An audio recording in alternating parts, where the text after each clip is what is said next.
There's a wedding party today in this village in northern Chad. But in this region, where conditions are so harsh and life is so tough, there's not usually much to celebrate. Especially if your food supply is under threat. Like in 2012, when the locust population increased 250-fold in Chad, Mali and Niger. The locust swarms attack and damage our gardens and our pastures. Whatever they land on, they just devour it. The pasture land for our camels and even the trees. They completely destroy everything.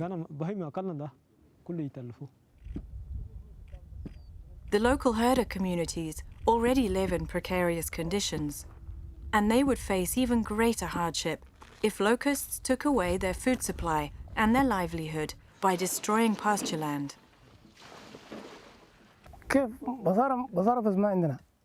I make my living by selling camel milk. But when the locusts come, they eat all the pasture land. If my camels don't have anything to eat, they don't produce any milk for me to sell.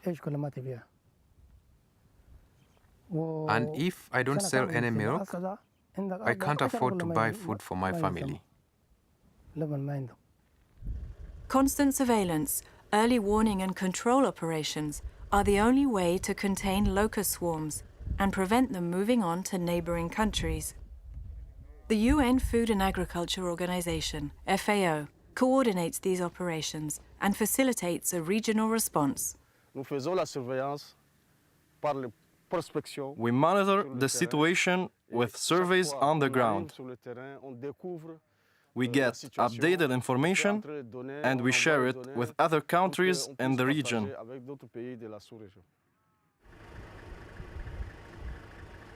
Specially trained teams check vast areas for locust infestations and gather information from the local communities. The data is recorded and transmitted via satellite using the eLocust-2 handheld data logger. The National Locust Center then relays the data to FAO, where it is analyzed with data from other countries. This is one of the oldest early warning systems in the world.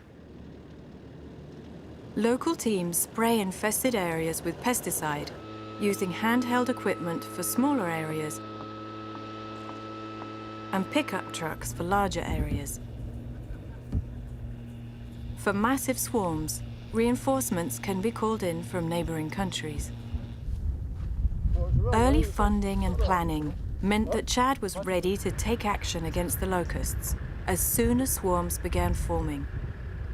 This time, the infestation was contained and did not spread to other countries.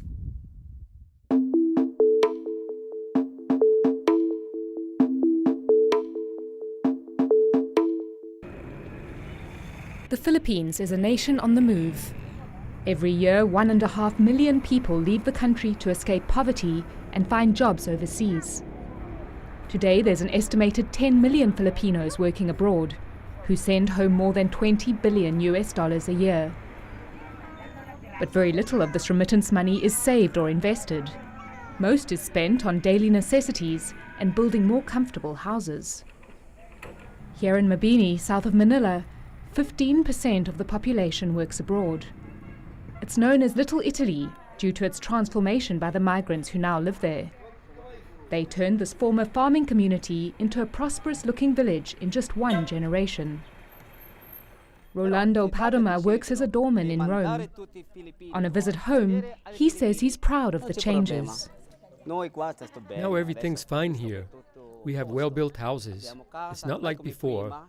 Back then, when the typhoon struck, everybody would be gone. But everything is not as it appears. Many of these villas are empty. With no one farming here anymore, there are few jobs available, and without money saved, the owners cannot afford to come home. Before we used to be an agricultural town, but right now I would say that agriculture here is virtually dead. The dependence here became too dependent on foreign remittance. So much so that if there is a crisis in Europe, there is also a crisis here in the municipality of Mabini, Batangas. This is a great concern for Attica, an organization that works to alleviate the social impact of migration. It would be very difficult for the overseas Filipinos to be able to come home, return and reintegrate successfully. Because if the family does not have any income, they are just dependent on the remittance. The moment the migrant goes back home, they do not have any income and they do not have any training to be involved in any other enterprises. Hoping to change the situation, Attica works with the UN's International Fund for Agricultural Development, back here in Rome, to provide financial education courses and investment opportunities for Filipinos. These migrant workers are learning about the benefits of saving and budgeting. They're encouraged to start their own businesses or use their money for long-term investments in agriculture. Flora Ventura and Charito Basa are Filipino workers who took part in the financial education program and are now training others. Both of them have invested in a poultry farm near Mabini. Run as a community cooperative, the farm is financed by over 1,000 overseas workers. The eggs produced are sold in local markets.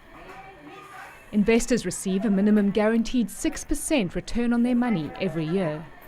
This is my very first certificate of investment to the egg layer farm, but I have 2 others at home. When I received my first certificate, I felt I'm economically confident. There's something that gives us some income.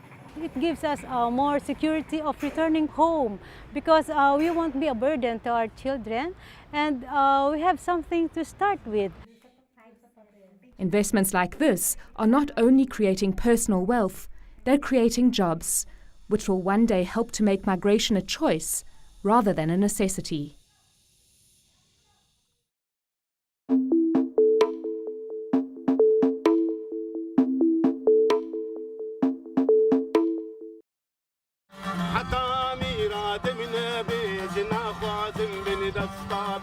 It's been 10 years since the war in Iraq started and 2 years since the conflict in Syria began.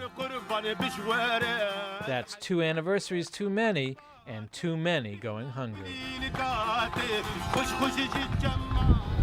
Here in northern Iraq, 50,000 Syrian refugees are crowded into this camp. It was supposedly full when there were 35,000. Here there are shops, bakeries, and schools. But no one would mistake Domi's camp for a holiday village, especially the people living here. Here's the camp. There's our tent. When the wind came, it blew inside our tent, and the tent was about to blow over. And when the rain comes, it floods the tent.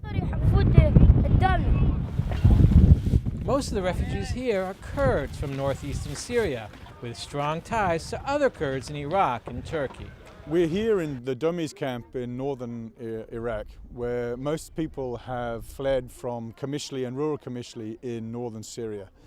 We're actually functioning inside northern Syria as well, so we are supporting the families that these people have left behind inside Syria, as well as the people that have sought refuge here in northern Iraq.